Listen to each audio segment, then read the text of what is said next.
எப்படி கொடுக்கணும் அதெல்லாம் சொல்லு. குழந்தைங்களுக்கு சிந்தாமல் கொடுக்கறது, அதாவது நம்ம ஒரு கிண்ணம் பார்த்தீங்கன்னா ஒரு இந்த ஸ்பூன் வச்சு கொடுக்குறது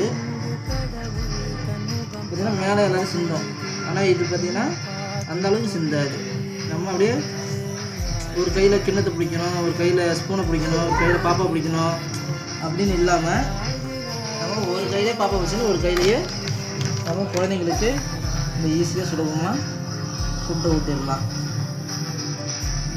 பார்த்திங்கன்னா பிறந்த குழந்தைங்களுக்கு டாக்டர் சொன்ன அட்வைஸ் தான் நான் பண்ணுறது. அதாவது இந்த பொட்டுக்கல்லையும் அரிசியும் வறுத்து அதெல்லாம் கொஞ்சம் கொஞ்சமாக ஃபஸ்ட்டு ஸ்டார்டிங்கில் கொடுக்க சொன்னாங்க. அதெல்லாம் நாங்களே கொடுத்துட்ருக்கோம் பாப்பாவுக்கு. பாப்பா நல்லா சாப்பிடுது. இன்றைக்கி தான் நாங்களே செகண்ட் டேஸ் கொடுக்குறோம். நல்லா சாப்பிடுது பாப்பாவும். கொஞ்சம் கொஞ்சமாக ஃபஸ்ட்டு ஒரு 2 டீஸ்பூனில் கொஞ்சமாக சுடுதண்ணி வச்சு மிக்ஸ் பண்ணி அதையே கொடுக்கணும்.